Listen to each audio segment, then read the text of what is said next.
Hello friends, welcome to Bhagavathi lifestyle. இன்றைக்கி என்ன vlogன்னு பார்த்தீங்கன்னா, ஒரு அருமையான சட்னி பண்ண போகிறேன்.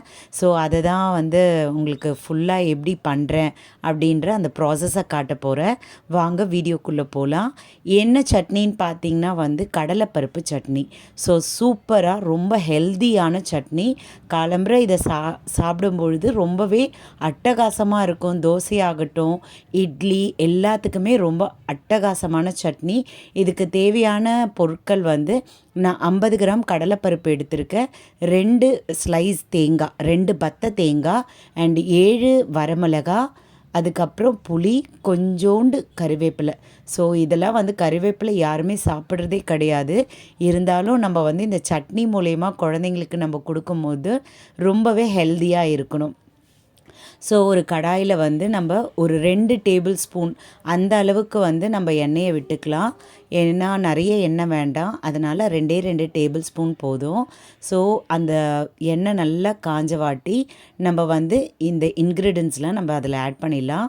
முதல்ல நம்ம போட போகிறது கடலைப்பருப்பு, அதுக்கு அடுத்தது தேங்காய். இது ரெண்டுமே தான் ரொம்பவே முக்கியம். அதுக்கு மூணாவது நான் புளியும் சேர்த்து போட்டுருவேன். அப்போ தான் நம்ம அது கரெக்டாக அந்த கோல்டன் ப்ரௌன் வர்றது வரைக்கும் அது நல்லா ஒரு பொன்னிறமாக ஆகணும். ஸோ அது வரைக்கும் நம்ம வறுத்துக்கிட்டே இருக்கணும். நம்ம புளியும் சேர்த்து போடுறதுனால புளியும் நல்லா வெந்து ஒரு சாஃப்டாக இருக்கும்.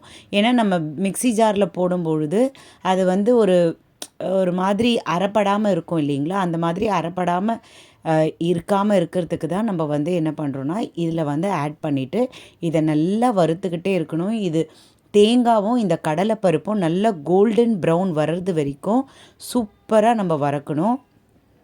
இது அட்டகாசமான டேஸ்ட்டுங்க. இது எப்படி சொல்கிறது, நீங்கள் இதை சாப்பிட்டு பார்த்தீங்கன்னா உங்களுக்கே பிடிக்கும். அந்த அளவுக்கு ரொம்ப அல்டிமேட் டேஸ்ட்டில் இருக்கும். அதுவும் இல்லாமல் இந்த வரமிளகாவும் அதில் சேர்த்துடணும். பாருங்கள், சூப்பராக இருக்கும்.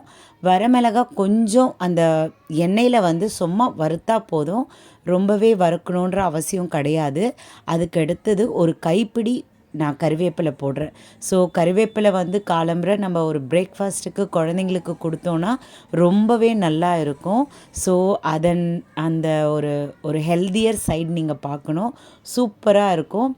அப்புறமா ஸ்டவ் ஆஃப் பண்ணிவிட்டு இதை நம்ம ஃபேன் காற்றுல நல்லா ஆற போடணும். அப்போ தான் இதை நல்லா ஆறின பிறகு தான் நம்ம மிக்ஸி ஜாரில் போட்டு அரைக்கணும். ஸோ அது எப்படி அரைக்கணும்னா ஒரு மாதிரி கொரன்னு அரைக்கணும். ரொம்ப நைஸாக நம்ம அரைச்சிட்டோன்னா அது நல்லா இருக்காது. ஸோ கொரன்னு அரைச்சா மட்டும்தான் ரொம்பவே நல்லாயிருக்கும். ஏன்னா தேங்காய் இந்த எண்ணெயில் நல்லா வறுக்க வச்சுட்டோம். நம்ம நல்லா ஒரு கோல்டன் ப்ரௌன் கலர் அந்த மாதிரி பதத்தில் நம்ம வறுத்து எடுத்துட்டோம். ஸோ அவ்வளோதாங்க. இதை ஃபேன் காற்றுல நம்ம நல்லா ஆற வைக்கணும். ஃபேன் காற்றுல ஆறின பிறகு நம்ம மிக்ஸி ஜாரில் இதை ஷிஃப்ட் பண்ணிக்கலாம். பாருங்கள், அந்த எண்ணெயோடு சேர்த்து நம்ம அதில் போட்டுடணும். அப்போ தான் ரொம்பவே நல்லா இருக்கும். இது ஒரு 2 நாள் நம்ம ஃப்ரிட்ஜில் வச்சு கூட நம்ம சாப்பிடலாம். அந்த அளவுக்கு சூப்பர் டேஸ்ட்டாக இருக்கும், அல்டிமேட்டாக இருக்கும். பாருங்கள், அவ்வளோதான். மிக்ஸி ஜாரில் கொஞ்சம் உப்பு, அதுக்கு தேவையான உப்பு போட்டு நம்ம வறுத்து எடுத்துடணும். சூப்பராக இருக்குங்க. அதுக்கு அடுத்தது இதை அரைச்சி எடுத்துட்டோன்னா அது மாதிரி ரொம்ப இதுவாக அரைக்கக்கூடாது, மிதமாக அரைக்கணும், ஒரு மாதிரி கொரன்னு. அதுக்கு நான் தோசை தான் ரெடி பண்ணுறேன். ஸோ தோசை இதுக்கு ரொம்ப அல்டிமேட்டாக இருக்குங்க. என்னோடய சேனல் உங்களுக்கு பிடிச்சிருந்தா சப்ஸ்கிரைப் பண்ணுங்கள், லைக் பண்ணுங்கள், ஷேர் பண்ணுங்கள் அண்ட் கமெண்ட் பண்ணுங்கள். உங்களோட ஒவ்வொரு லைக்கும் ஒவ்வொரு சப்ஸ்கிரைபும் என்னோட மிகப்பெரிய மோட்டிவேஷன் அண்ட் எனக்குமே ரொம்பவே எந்துவாக இருக்கும். அப்போ தான் இந்த மாதிரி நிறைய வீடியோஸ் என்னால் அப்லோட் பண்ண முடியும்.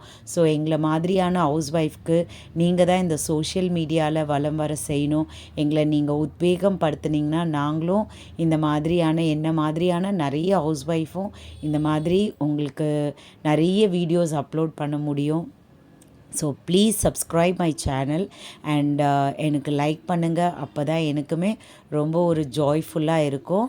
இதை பாருங்கள், தோசை எவ்வளோ மெல்லிஸாக அழகாக பேப்பர் ரோஸ் மாதிரி வருங்க, சூப்பராக இருக்கும். இது இரும்பு தவா, இது நான்ஸ்டிக் கிடையாது. ஸோ நீங்களுமே இரும்பு தவாவை யூஸ் பண்ணிங்கன்னா ரொம்பவே நல்லாயிருக்கும். ஸோ சட்னி பாருங்கள், நான் வந்து ஒரு கொர கொர அந்த பதத்தில் அரைச்சிருக்கேன். ஸோ இந்த வீடியோவை இவ்வளோ பொறுமையாக பார்த்ததுக்கு உங்களுக்கு ரொம்ப ரொம்ப தேங்க்ஸ். Thank you so much. உங்களுக்கு தேவையான பதத்தில் கொஞ்சம் இலவலா வேணும்னா நீங்கள் கொஞ்சம் தண்ணி விட்டு கரைச்சிக்கலாம். ஸோ பாருங்கள், எனக்கு இலவலா தேவை. ஸோ அதனால் தண்ணி விட்டு கரைச்சிக்கினா, ஒரு கெட்டி பதமாக வேணும்னா நீங்கள் வந்து அதே மிக்ஸி ஜார்லேருந்து நம்ம வேறு பாத்திரத்துக்கு ஷிஃப்ட் பண்ணுறோம் இல்லையா, அந்த தருவாயிலே நீங்கள் விட்டுறலாம். ஸோ தேங்க்யூ ஃபார் வாட்சிங். Thank you so much.